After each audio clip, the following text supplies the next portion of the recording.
dans l'attention, c'était de remarquer l'impact immédiat sur la performance, notamment quand on fait ses études, puisque à l'époque c'était le cas.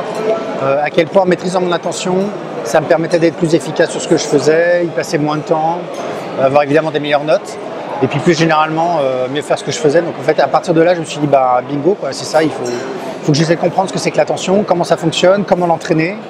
Voilà, comment ça fonctionne, c'est passé par les neurosciences. Définir l'attention, c'est pas immédiatement évident. En fait, c'est plus au niveau cérébral qu'il faut comprendre ce qu'est l'attention. L'attention, ça va être le fait de favoriser l'action d'un groupe de neurones, en particulier aux dépens des autres. Et si ce groupe de neurones s'occupe de surveiller une région de l'espace visuel autour de nous, par exemple, ce que ça va donner en termes de ressenti, c'est que l'attention se déplace dans l'espace vers un endroit particulier.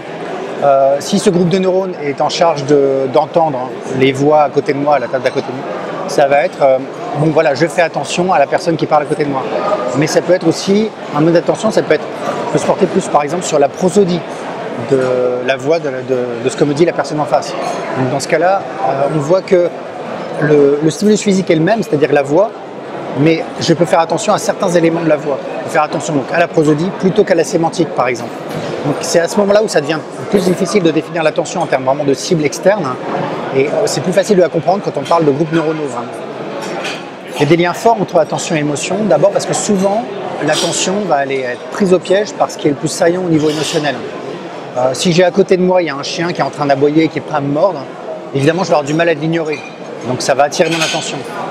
Pareil pour les pensées, stimulation interne, j'ai une pensée particulièrement saillante sur le plan émotionnel, j'ai eu un souci ce matin où je me suis disputé ou je ne sais pas trop quoi, donc ça va trotter dans ma tête, je vais avoir du mal à m'en défaire parce qu'il y a un contenu émotionnel fort. Donc il y a comme ça une interaction forte entre attention et émotion, et généralement le fait d'arriver à gérer ses émotions, c'est d'abord arriver à gérer son attention. Parce que justement, empêcher que l'attention se prenne au piège dans les filets comme ça de ce qui est émotionnellement saillant. Alors le lien entre attention et conscience, on va dire, si je voulais dire de façon très brutale, c'est la même chose. En fait, c'est pas la même chose. C'est la même chose dans le sens où globalement, je vais prendre beaucoup plus conscience de ce à quoi je porte mon attention. Quand on parle de pleine conscience, par exemple, ce qui est très à la mode maintenant, la pleine conscience, c'est surtout placer son attention sur certaines sensations, certains éléments de l'émotion. Donc on voit bien que conscience et attention sont très liés.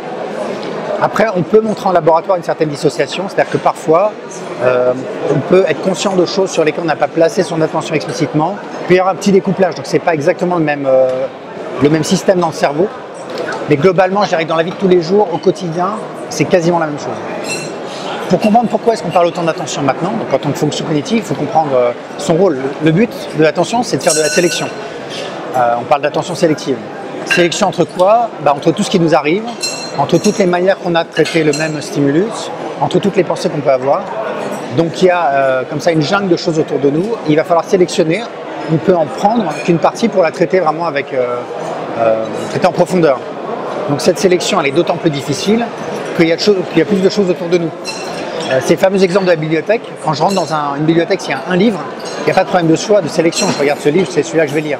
Si j'ai 250 000 livres, évidemment, le problème de choisir par quel livre est-ce que je vais commencer est beaucoup plus prégnant. Donc c'est la même chose en ce moment, parce qu'on a beaucoup plus d'informations autour de nous, beaucoup plus qu'avant. Peut-être on est beaucoup plus sollicité. Donc le problème de la sélection, de ce qui est important et ce qui ne l'est pas, est beaucoup plus important, et donc on parle beaucoup plus d'attention. Et surtout de ces failles. Alors là, on vient de déguster un excellent gigot d'agneau auquel j'ai accordé toute mon attention. Je trouve que c'est important de le dire parce que l'attention, évidemment, il y a un but d'efficacité, on est plus efficace, c'est vrai. Sur le plan opérationnel ou en sport, c'est ce qu'on va voir en premier. Mais il y a quand même une dimension de connexion à ce qu'on fait, éventuellement ce qu'on mange, les gens qu'on a en face de soi, qui fait que l'attention va créer un lien et va augmenter énormément de plaisir qu'on ressent à la situation. Donc ça, par exemple, quand on parle aux jeunes générations, on leur essaie de leur expliquer l'intérêt qui est à stabiliser son attention, je crois que c'est un message à faire passer quand même, sur le fait que l'attention peut être une source de plaisir intense. Sinon, on passe un peu à côté de sa vie, ce qui est dommage.